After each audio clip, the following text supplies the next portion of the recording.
Alright, welcome. This is my new Let's Play for it's called Making History 2, The War of the Worlds.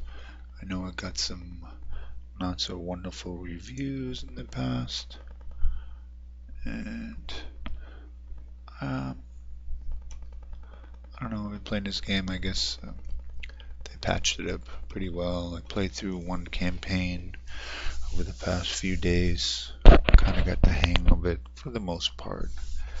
I find that it still has some issues where it kind of freezes for a little bit, but if I go and save the game at that point, after it takes about a minute for it to save almost, which is a long time, but the game comes back, performance returns, and it's only maybe once every half hour or so, so not too game breaking. So we're going to try. As you can see, we selected Japan as our country of choice. I selected the scenario that starts in 1933, I believe it is. Where's my yes, 1933 gives you a long time to build up your nation and create your strategies before war breaks out with the major powers.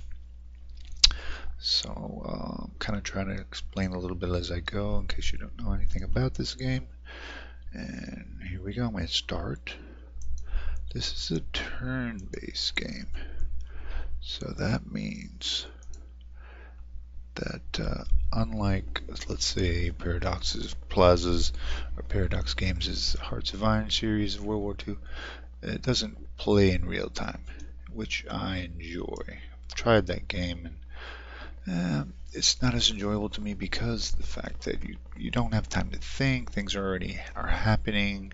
I mean, you can pause and pause and pause, but I forget, and things go unnoticed. And in this game, I find I have time to look around, see all my choices, see all my options, make all those little micromanagement decisions, and then hit end turn.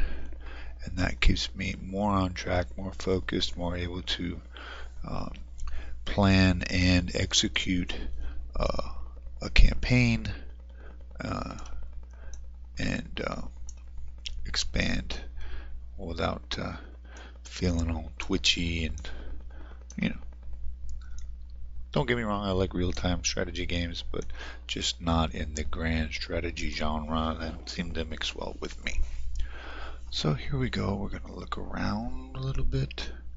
First of all, we're going to get Japan. I'm going to click this button right here that says political view. Puts all our countries on the map. As you can see, it's the full world map. It's huge. Puts all the countries, regions, all color codes to the controlling country. Ours happens to be green.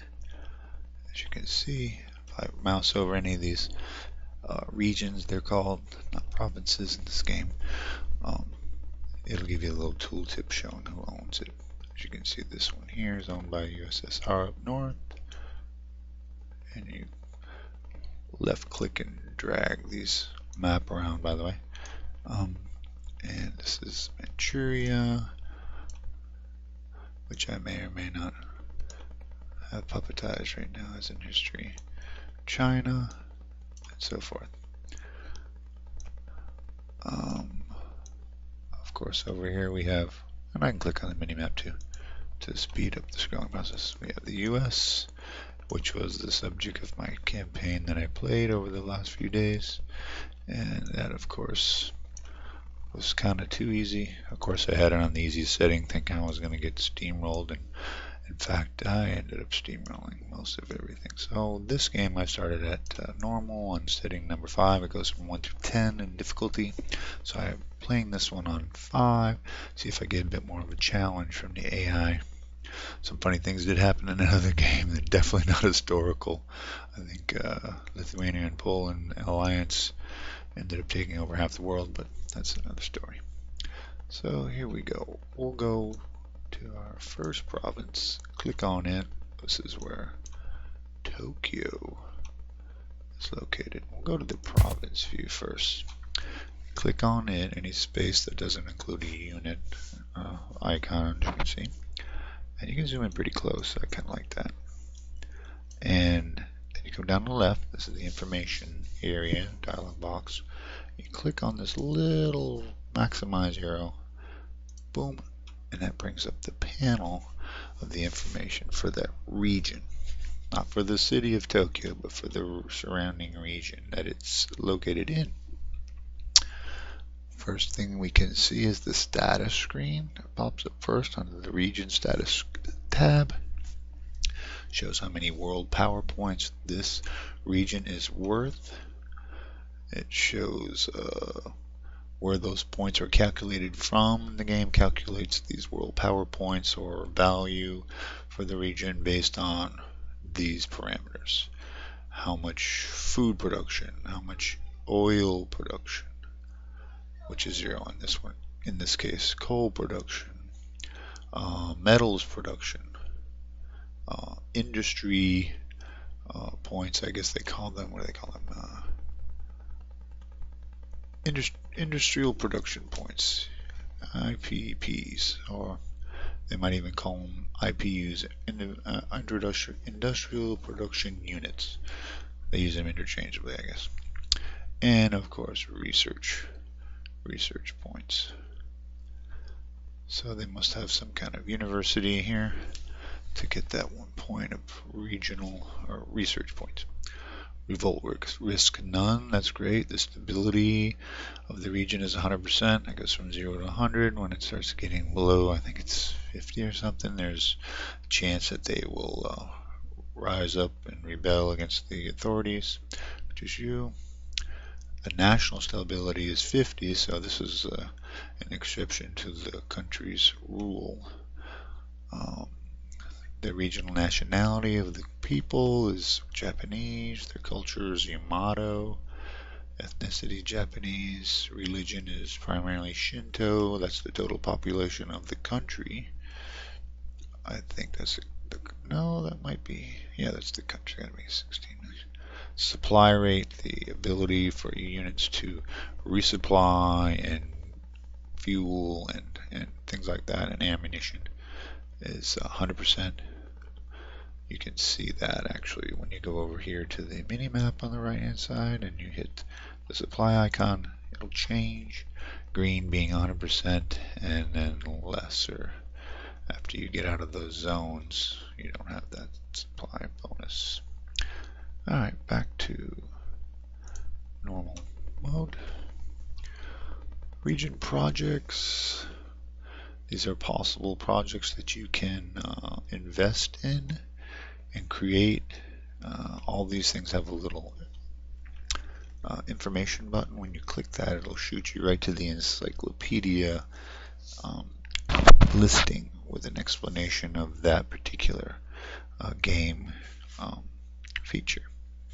As in, this one is Earthworks. If I click the little eye with my left mouse button, boom, it shoots me to the game's in-game encyclopedia, and boom, it pops up Earthworks. They're military fortifications constructed out of the soil and earth, typically the same as the types used during the Great War.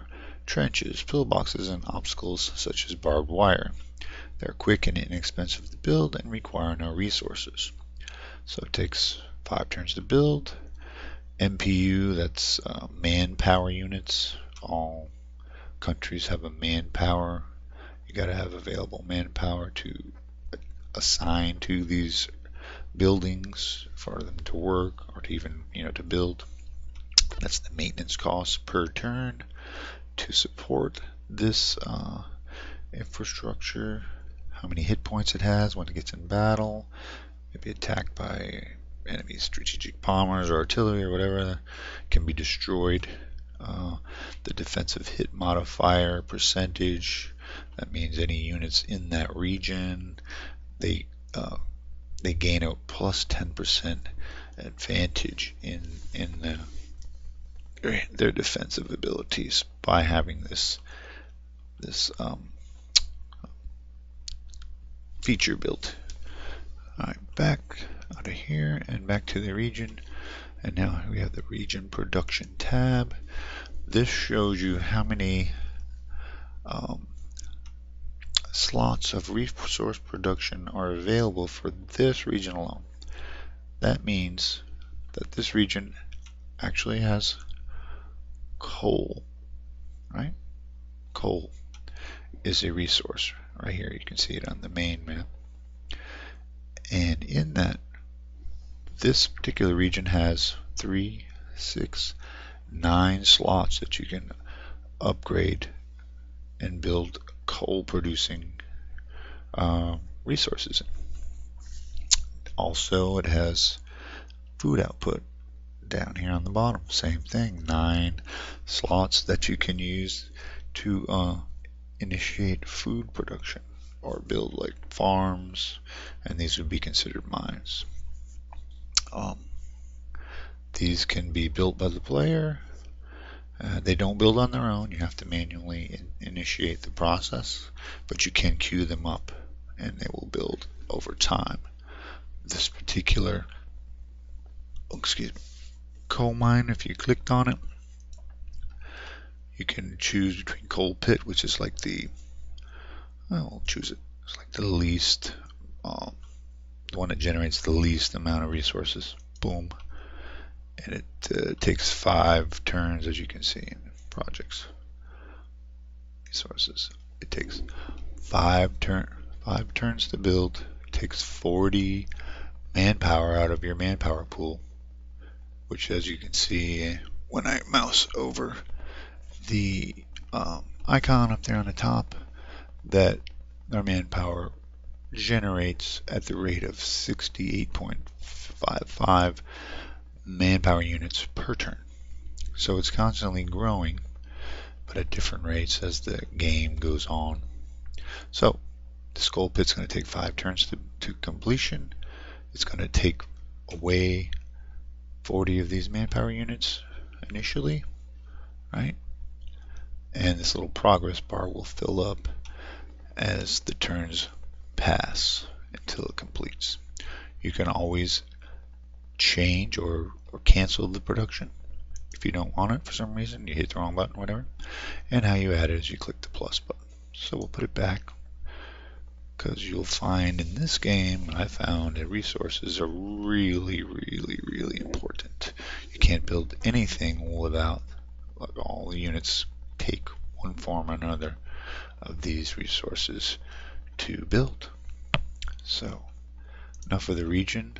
Now we can go into the city view. You click on the city with your left mouse. Boom, wow, that was loud. Let me see if I can turn on the volume of the game. Sound volume. Turn it down so it doesn't block my voice out. Maybe a tiny bit of music. Well, music's kind of loud. The music does get very repetitive after a while. See how that does. I'll try to play with it off, but I'll leave it on for a little while. Let's see. So, city view, I click on the city. Same thing, this little dialog box in the bottom. Open it up, maximize. Boom, there's the city management screen. First thing you want to notice is city infrastructure. This shows you your current, I think the music's too much. Alrighty, I'm going to get rid of it. Okay, it's too intrusive.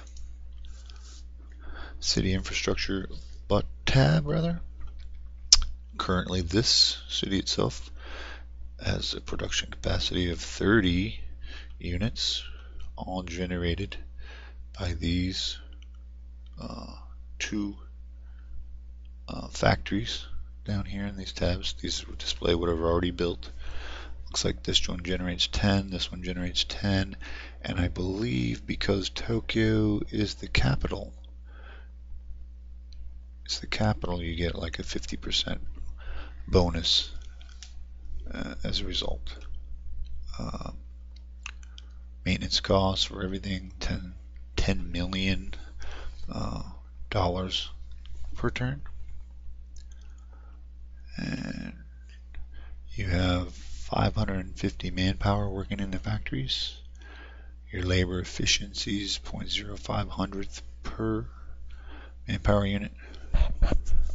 No supply penalty because we have full supply. Everybody's Japanese that works here. These are the different levels of the factories, several levels of factories that you can build. And as far as I know, you can build as many as you want, or as many as you have manpower to man or to work in. Right now, this city has 2 mechanized factories, which is like a mid-grade factory, and I'll show you the different levels in a minute.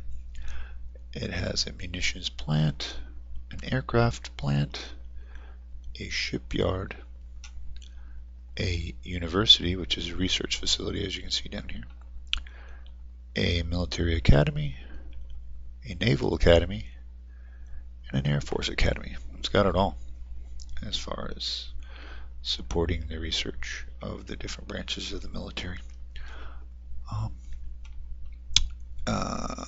Production tab. This is the possible things that you can build. Units, goods. Your factories can produce goods that'll instantly turn into cash each turn. It just simulates them being sold on the open market. So it instantly turns into cash and goes right into your treasury if you produce goods, wrought iron, petroleum, textiles, appliances. Right now the factories are producing textiles. Arms can be produced, which is a resource which you need to upgrade or build any military unit. It has a certain amount of arms that are necessary, or ammunition. These are some other buildings that you could possibly build. Chemical lab. As I was explaining earlier, there's different levels of factory, each one having a different amount of levels of industrial capacity that they produce. The lowest level is the cottage factory. As it says, it adds 5 IPUs to the city's output for every cottage factory you have. It takes 7 turns to build. Has a requirement of 100 manpower, 100 metal, and 150 coal. As soon as you click that button, all these resources and manpower will be deducted from your stockpiles, and it will start building. After 7 turns, this will be added to your infrastructure, and then your IPU's capacity will go up, which will give you increased ability to produce more things. Here's the different levels that go up.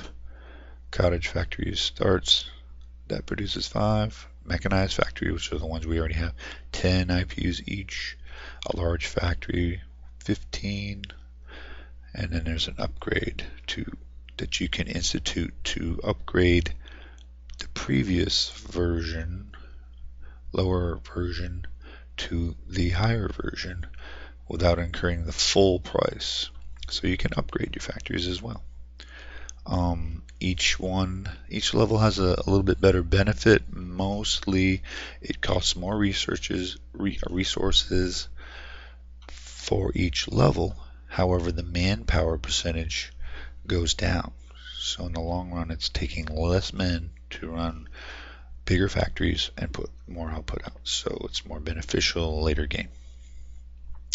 Medical center, research facilities, that stuff will come up later on, or possible buildings.